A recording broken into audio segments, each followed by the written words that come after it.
Let us read the para, okay, and we'll come back. Shall I read? Yes, please do that. But there comes also a stage in which the mind recoils from the whole problem and, dissatisfied with the solutions given by the threefold mode of nature, Traigunya, seeks for some higher solution outside of it or else above it. It looks for an escape either into something which is outside and void of all qualities and therefore of all activity, or in something which is superior to the three qualities and master of them and therefore at once capable of action and unaffected, undominated by its own action in the Nirguna or the Trigunatita. It aspires to an absolute peace. It aspires to an absolute peace and unconditioned existence or to a dominant calm and superior existence. The natural movement of the former attitude is towards the renunciation of the world, sannyasa, of the latter towards superiority to the claims of the lower nature and its whirl of actions and reactions, and its principle is equality and the inner renunciation of passion and desire.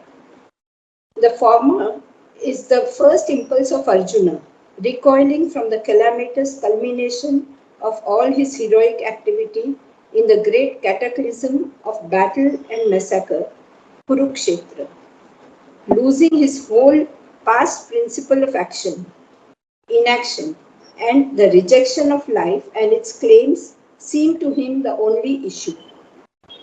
But it is to an inner superiority and not to the physical renunciation of life and action that he is called by the voice of the divine teacher. Okay, beautiful para, and we'll identify the words because that's exactly what we have to do. Now, the situation is that Arjuna is a warrior. He is not a thinker, he is a warrior and he is a Kshatriya. It is his duty to fight and govern and protect the weak. That's the dharma of the Kshatriya. But now he sees my all this dharma that I had accepted and the rule of life for me was perfectly okay for me until now. But suddenly what has happened? Now I am seeing that my dharma is not valid anymore for me. Because how can I kill my own people? That is not acceptable to me at all. Because he is subject to the gunas, he is subject to body, mind, life. He is a normal man, he is not above the normal consciousness. So this is the problem. So now you must find a solution. So how is the solution? While you are in the physical world and you are identified with your body, mind, life, there is no solution. Because this is the problem for all dualities. Na? Wherever you are here, okay, there is no solution at all while you are in the physical world. You have to go above to get the solution. So there comes also a stage in which the mind recoils from the whole problem. I reject the whole thing and dissatisfied with the solutions given by the threefold mode of nature, Traigunya. That means you are identified with your body, mind, life. Because gunas are sattva, rajas, tamas, and if you are dissatisfied with the sattva, rajas, tamas, you have to find a solution outside them. So, Traigunya, you are subject to nature, okay, and you are not satisfied with what your nature is telling you to do. Seeks for some higher solution outside of it or else above it. Okay? So this is interesting. Outside of it or above it. But you don't want to be subject to the three modes of nature.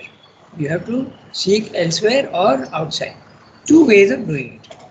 It looks for an escape either into something which is outside and void of all qualities and therefore of all activity, or in something which is superior to the three qualities and master of them and therefore at once capable of action and unaffected, undominated by its own action in the nirguna or the trigunatita. Now we can understand what he means by outside. Okay.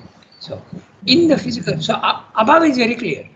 Okay? The spiritual planes of consciousness, you go above. Okay, but what is this outside he is talking about? How can you go outside?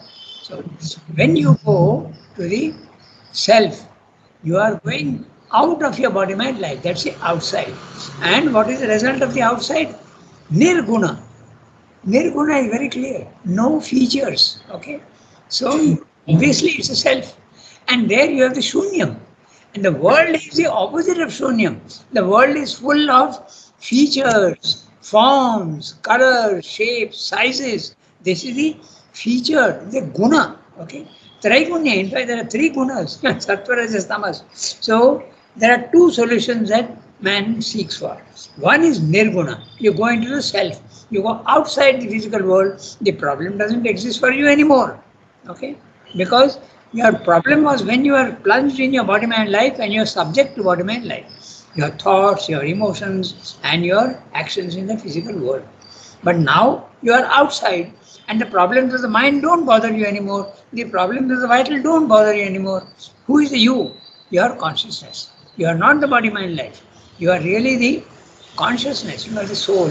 So you can go outside, that's the self, or you can go trigunatita. Okay, you can go above. So what is meant by above? Even the nirguna is above only, but it's the lowest level of the above. Okay? As you have already discussed several times, when you leave your body mind life and go to the self, the first higher mind level, there are two possibilities. Remember, one is you see the physical world as unreal and you are in the nirguna consciousness. You are in the immutable, featureless consciousness. That's the outside the world. Okay? So, but there is another slightly higher if you go, you see you are in the cosmic consciousness. And when you are in the cosmic consciousness, you don't reject the physical world. That's the Trigunatita. So, outside the world is your nirvana, Buddhistic solution. This Buddha says, Buddhism rather says, when you are identified with your body mind life, there is a problem. So give it up. If your house is full of all sorts of problems, okay, mosquito ridden and rat ridden, if you can't control that, you give up your house and go to another house. Very simple. And the other house is a house where there is no, or go out into the street. No house at all, okay? Or you go into a beautiful house where there is none of these problems. And that beautiful house is the Trigunatita. You are above. And now features are there. In the physical world, upstairs, when you are there in the higher planes of consciousness, you see the many and you also see the one. The one is the Nirguna. But you can also have the experience of the Saguna. Saguna is the Trigunatita. But gunas are there, you see the gunas, but you are above them, you are not affected by them anymore. You are in the consciousness where one is also real and also the many also are real. So that's it, Trigunatita. So now the next words also you will see is constantly referring to these two. Either you are in the Saguna or the Nirguna. The concept of Nirguna and Saguna is clear, na? So when you are in the Nirguna, you are outside the physical world. But when you are in the cosmic consciousness, you don't reject the physical world. You are Trigunatita. You have gone beyond the body-mind life, but you are not rejecting body-mind life. Okay?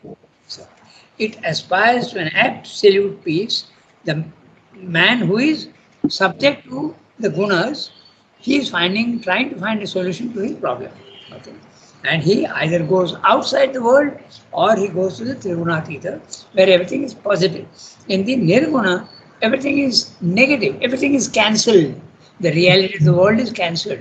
Your problem is cancelled, everything is cancelled. So you are free. It aspires to an absolute peace. Now the absolute peace is the Nirguna. Okay?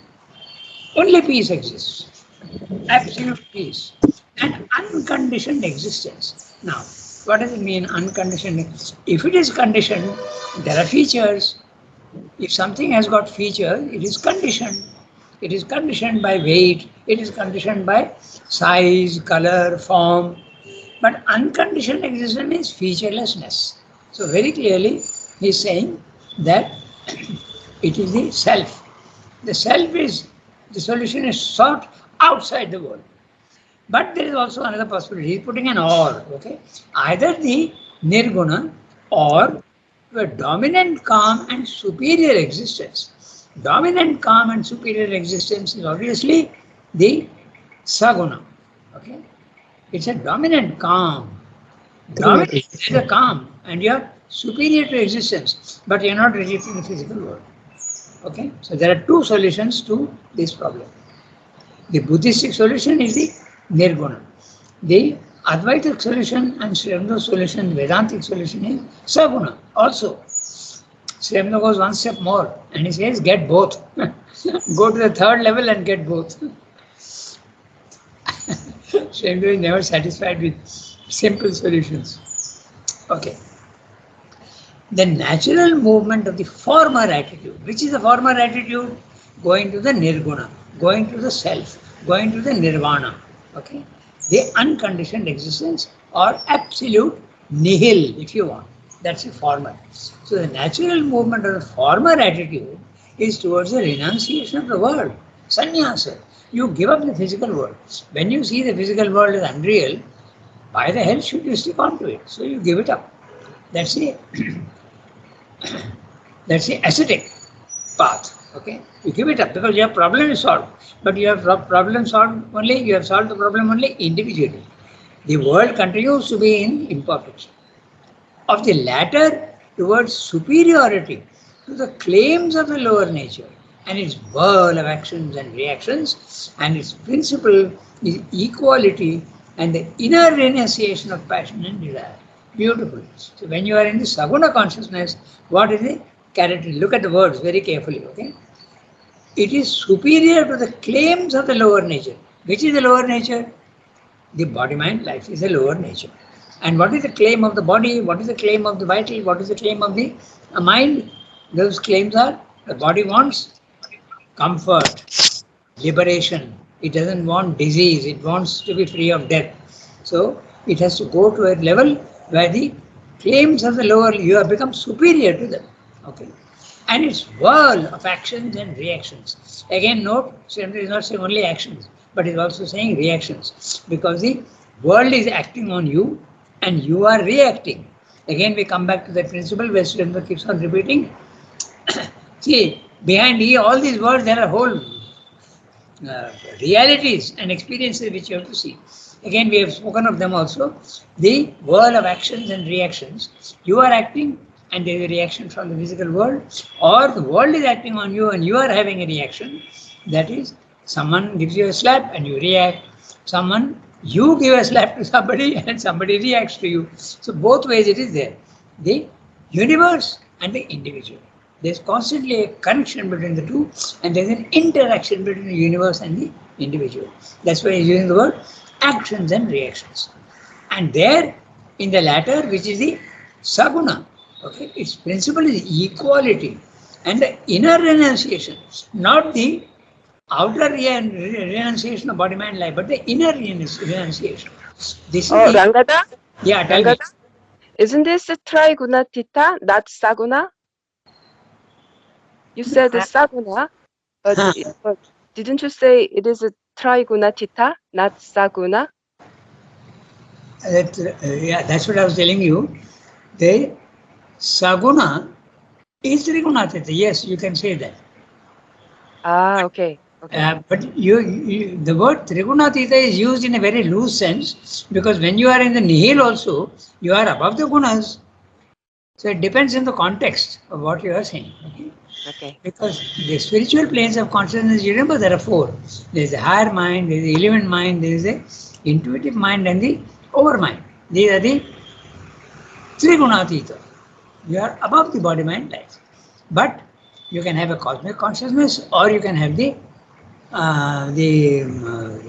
Nirguna or the Saguna. Okay? So Saguna is you are not rejecting the physical world because you are seeing the divine everywhere. Okay? He is Saguna. You are seeing the divine with qualities. So you are not rejecting the physical world. Okay. But what have you rejected? The inner renunciation. You have cut off your connection with everything. You are not rejecting the physical world. You are only rejecting the reactions and actions and reactions. Inside you are free. Okay, we'll make this more clear. Suppose I am subject to greed, okay, and I like rasgullas very much, okay, very physical example we'll give, okay. So when I am eating rasgullas with greed, I am subject to pleasure and pain, okay.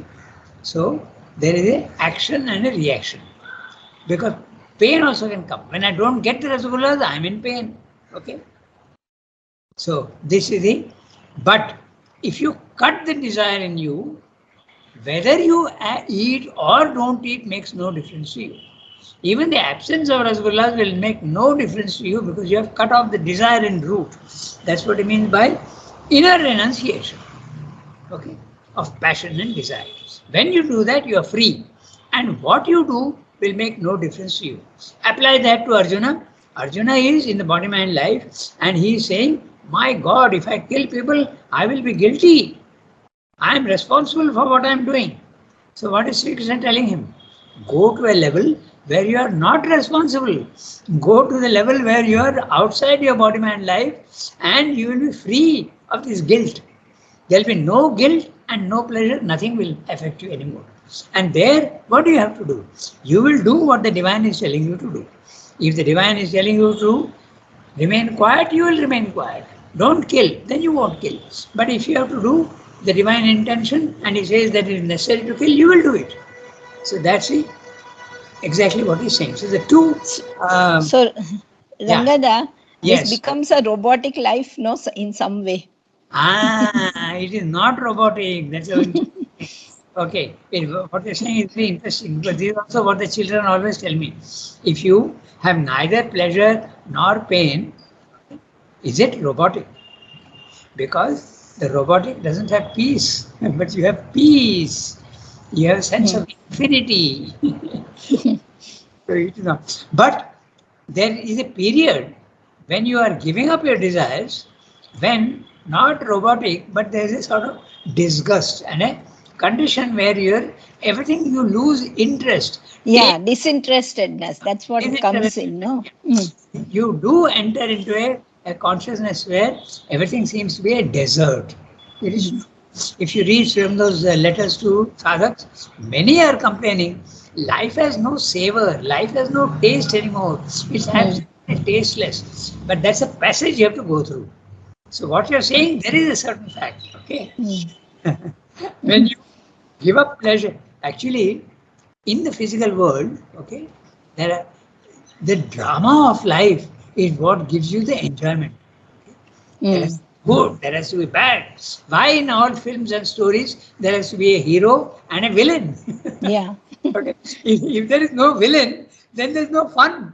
Who will the hero conquer? Wow, who will he conquer? So the vital is the one that enjoys drama. Good and bad. In fact, if good and bad is not there, the vital will feel absolutely hopeless. Okay. Yeah. So when you are giving up the vital, there is a sort of blank that comes. So what you are saying, that is true. But I wouldn't use the word robotic.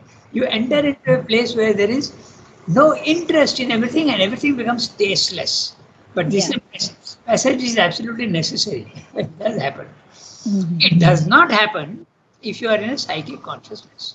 It does not happen. Because you have cut the desire, but there is the perception that the divine is there everywhere and you don't lose interest. Okay?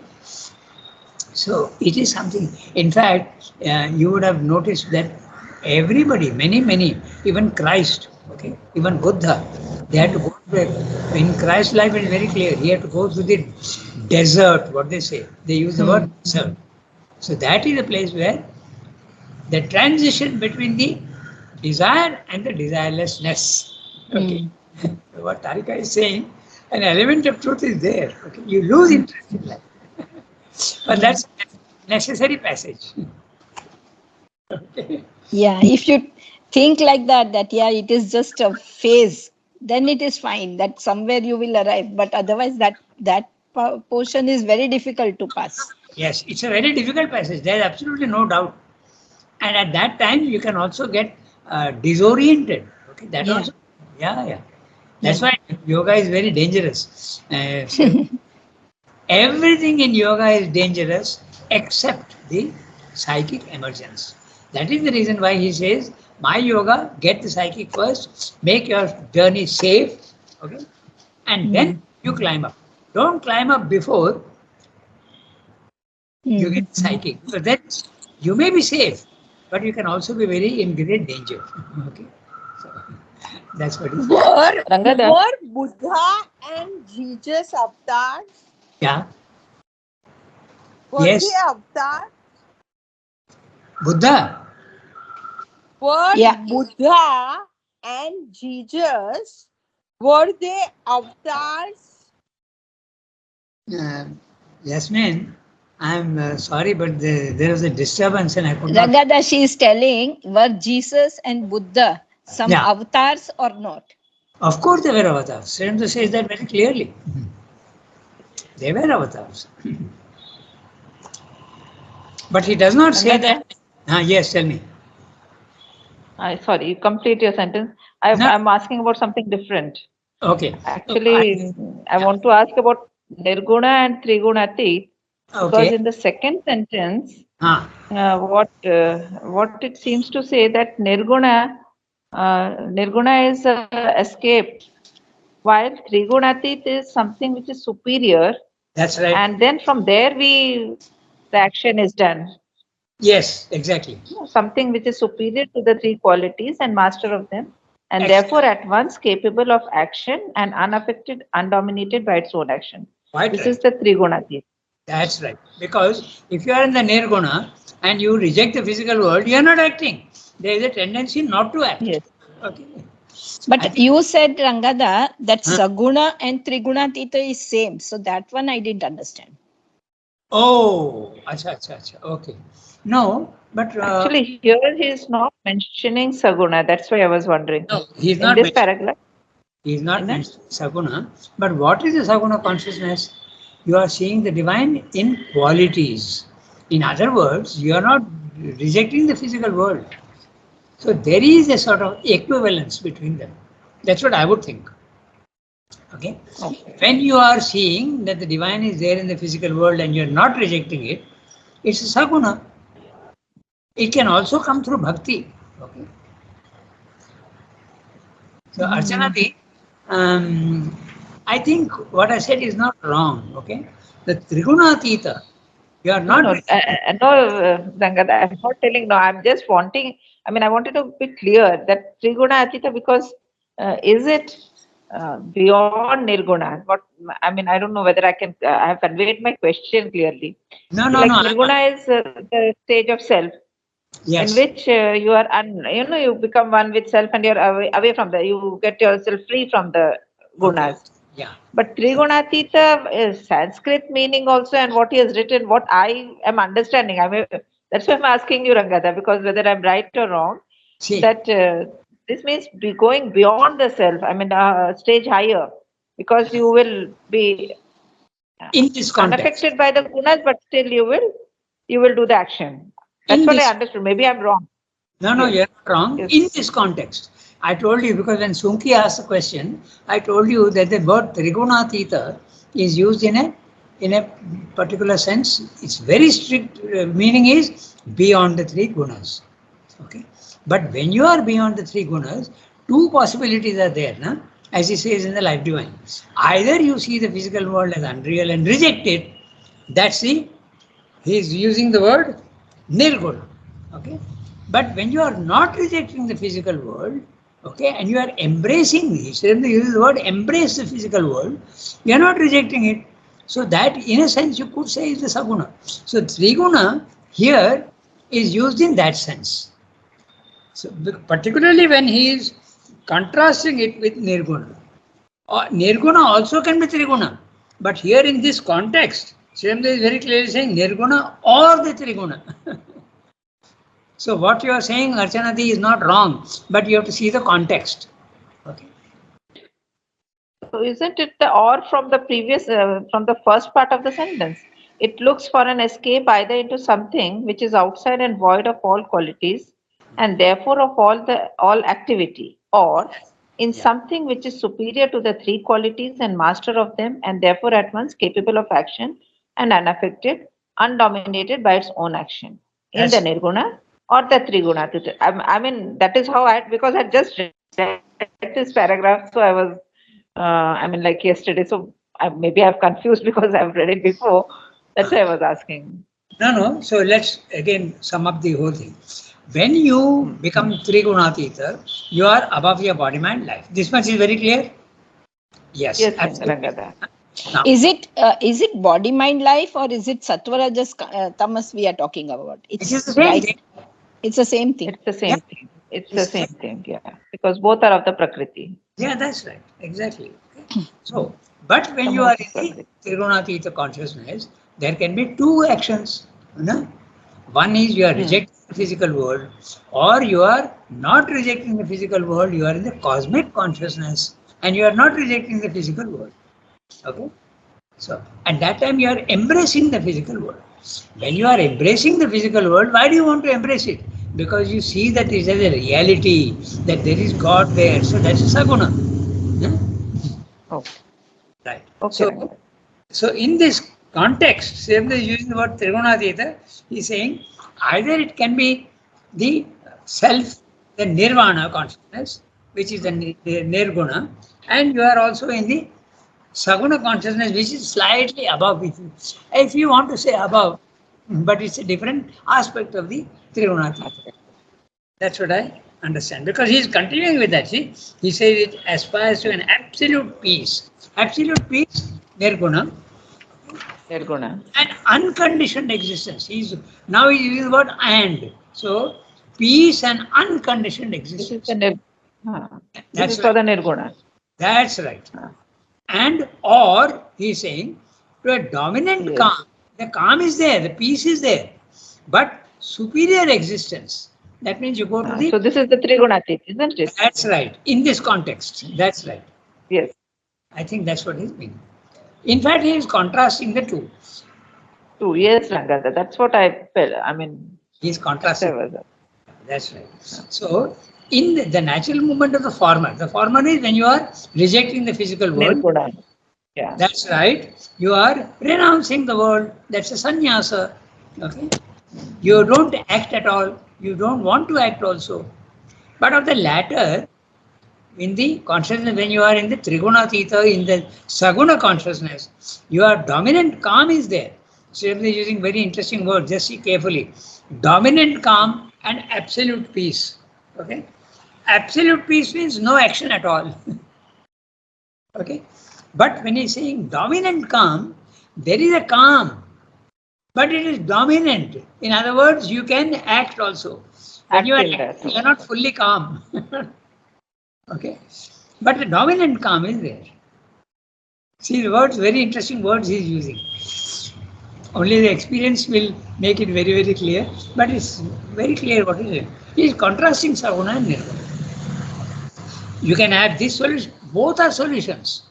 But the one that Sri Krishna is telling Arjuna is go to the problem you are wanting to reject and you are wanting to get out. You want to the Nirguna. But you don't want, I don't want you to go to Nirguna, I want you to go to the Saguna. Remain at the higher level and continue to act in the physical world. So that's a Saguna. Okay. So why to go beyond that? Because that is what is asked of us. No, then why to go beyond the saguna? Okay. Because there's a difference when you are identified with your body, mind, life and subject to sattva, rajas, tamas, and when you are outside and using them as instruments. There's a difference, huh? Mm, Yeah. Yeah, there's a mm. difference. You are using the body, mind, life as instruments. You are not identified with it. Mm. No, you have to go beyond. Yeah. In Okay. first one, you That are is why the word Trigunatit, na, Rangada? Because we go beyond the gunas. that's Trigunatit, that is the meaning. Na? We that's go right. beyond the guna and still continue our work. That's right. But now you are not identified with them, you are using them as instruments. Yeah. Mm. Yes. But because in the Nirguna, you are not using the instruments, you are rejecting the instruments. Yeah, but saguna, you are accepting the instruments and you That's are working with the instruments. you accept, use them, but you are not identified with them. Okay. Yeah. Okay. But then these are two gunas only. No, which is the third one? Like one is saguna, one is nirguna. Which is the third one which you have to go beyond? Oh, Three. The okay. three gunas are the Satta, Rajas, and the Tamas. No, her question Yeah. is, when do you have both? When do you have both? No, no, she's asking which is the third guna, Rangada. She's asking the third guna. And Oh, she's telling Saguna and Nirguna. But the three okay. gunas are not Saguna and Raguna. It is the Tamas, Rajas, and mm, Sattva. Ah. Okay. Isn't it? Hmm. Yeah. Nirguna Hmm. means no gunas at all. Okay. Yeah. And Okay. Triguna means you are beyond them. Saguna means all the qualities are there. Okay. Hmm. Hmm. Qualities. Okay. Hmm. But you are superior to body mind life. Hmm. Okay. All right, let's finish the para. So he's contrasting in this para. In this para, he's contrasting the non-action and the action. But in both the cases, you are not identified with the body mind life. You are superior to them. You are Trigunatita even in the Nirguna, but it's a slightly lower level. And Hmm. when you are in the Saguna, you are in Trigunatita again, but now you are acting. And that's why Yeah. you Okay. calmly. Understood. Yeah, okay. Okay. So in the second case, you are not rejecting the physical world, but you are continuing to act, but you have cut the connection inside yourself. That's why I gave you the idea of the Rasgulla. Okay. Hmm. I think it helps them because Yeah. when you are in that condition and you have cut the desire in you, whether Hmm. you are acting or not acting makes no difference to you.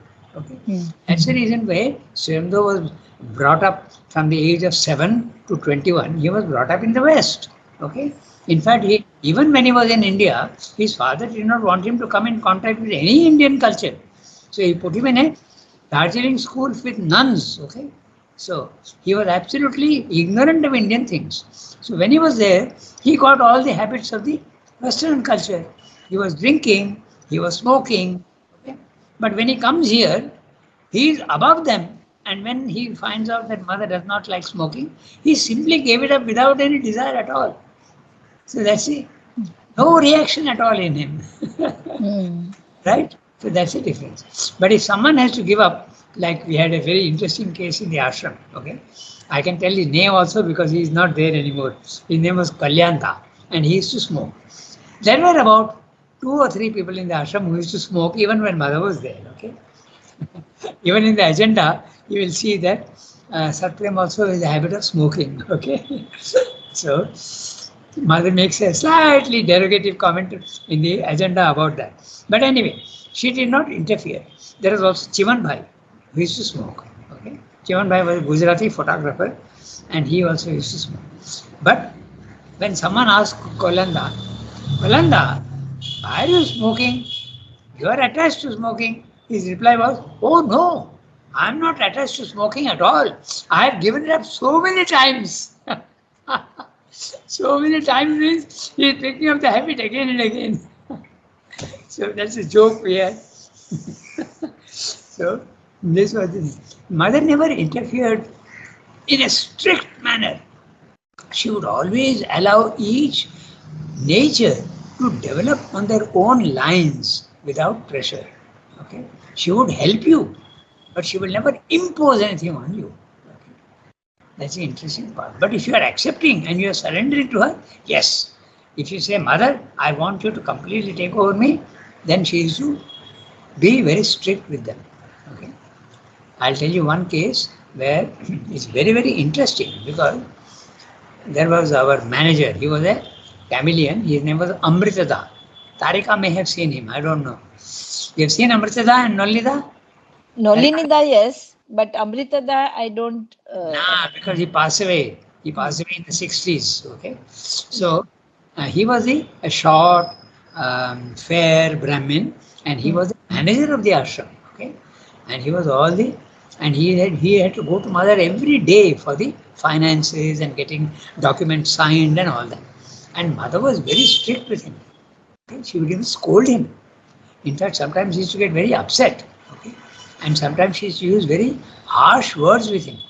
And when I came to know this, I was a little surprised. I knew that mother can use harsh words because she has very often used them. Imbecile and all that. She used to be quite caustic sometimes. But I was surprised why she is doing this. Why is she being so almost unkind? Then one day when I used to work in the archives, we were examining Amrita's diary. Okay? And then you know what he had written in the diary? He says, I want mother to be very strict with me. I want her to correct all my defects, and I don't mind if there is even cruelty. Now look at that. Mother is doing to him what he wants. You follow? So she would never impose herself on anybody. She would allow Kolanda and Satrem and Shivan Bhai to smoke. Let them smoke and get rid of their thing themselves. But to someone who says, Mother, do this to me, okay, and this is a prayer of his soul, and Mother was very strict with him. So you get my point, no? Yeah. Yeah, when you surrender to her, she will do everything for you, and what you are thinking to be a cruelty is actually a grace. It's a very interesting point. When I read that, I said, my God, look at that. Now I understand. Okay. The divine's action with everybody. Totally different. Sometimes she can appear to be very gentle and very sweet, even to those who don't apparently deserve it. And she is to be very, very strict and almost cruel to those whom to others who also did not seem to deserve it. But in either case, she is doing exactly what the inner being requires, not the outer. Very interesting. Okay, so now we come back to we have got just a little time to finish the para, and we'll read the next one also, but let's do this. So I'm reading the next one. The former is the first impulse of Arjuna. Arjuna is so disgusted with the standards of his own Kshatriyahood. He says, Kshatriyahood was fine before this, but now I see that my Kshatriyahood, my standard of action is making life impossible for me. I reject it. So what do? You go outside. You get rid of all your things. I want a solution outside body, mind, life. I can't get this. But Sri Krishna is telling him, do the opposite. The former is the first impulse of Arjuna, recoiling from the calamitous culmination of all his heroic activities in the great cataclysm of battle and massacre, Kurukshetra. Losing his whole past principle of action, Kshatriyahood. Okay? But now he has lost it. That principle of action is gone. Kshatriyahood is no more applicable to me. It is not possible for me to follow Kshatriyahood. How can I kill? Okay. Inaction. So, losing his whole past principle of action, inaction, and the rejection of life and its claims seem to be the only solution. Inaction seems to be the only solution. The rejection of life seems to be the only solution. And all the claims of life seem to be the only solution.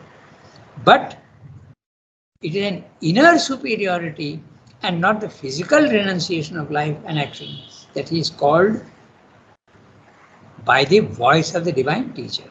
The divine teacher says, not absolute peace, but the superior Trigunatita. Not the lower Trigunatita, but the superior Trigunatita. Engage in action, but don't be subject to them. Don't reject the physical world. Accept it, but don't be subject to it. Right? Yeah. Yeah. It's very interesting. The Gita is very deep. Huh? But once the ideas are clear, then there's no problem. That is the reason why Sri Aurobindo does not reject the physical world. He has got you must continue to be in the physical world. The Gita is very clear, no rejection of physical world. Be in the water, be like the lotus leaf. Don't get wet. Don't get affected by the imperfections of body, life and mind. Don't be subject to the gunas. That's the solution. Okay? Here it is here where Arjuna says, no, Karpanya means I am like Arjuna, Krishna tells him. no. Karpanya dosho. No, he is asking, no, dharma sammudha cheta. Prichhami tvam dharma sammudha cheta. Yes, that's right. Because I am I've become crippled. I cannot understand what to do. That is the stage where he comes. That now I am completely Surrender to. I will do what you want me to do. Tell me what to do. crippled. He feels crippled that he doesn't know what is the real dharma, no? Yeah, that's true. But listen, Karpanya dosha, Kripana is not the English cripple. Then?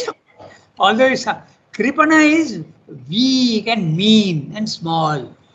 Kripana. In Bengali, use the word kepon. No? That means very miser. That is not the. Not the Okay. Okay. Don't get confused between the two. Yeah, I was confused between that. That is why I asked, is it this one or no? Okay. In a sense, it is crippled. Okay, your good qualities are crippled. Then you become kripana. No, because he says no dharma sammudha cheta. Because I am now, I don't know which is my dharma. Kshatriya dharma is for me, or which dharma I have to follow. That's why he feels I had taken it that sense. Okay. That's right. No, that is correct. That what you're saying is not wrong. His dharma until now was kshatriyahood. But that dharma himself is now, he is deceiving him. He is unable to kill. He has come to a situation where he says that my old dharma is not valid anymore. Okay. And this is what happened. Yes. So how does miserly come there then? How do you bring the miserly? No, it is miserliness is one of the meanings. The meaning is smallness, meanness, ununderstanding. Okay, meanness, smallness of mind, smallness of understanding. In that sense, Kripana can also mean. Okay. Okay, because I always understood as crippled. That's why. So, okay. You check the word in Sanskrit, you will see that Kripana means small, mean. Okay. Insignificant in that sense. Okay, it's now 8:35. Stop here today. We'll stop. Yeah. Okay, au revoir everybody. Au revoir, Ranganath. Merci Thank you, Rangada. Au revoir everybody.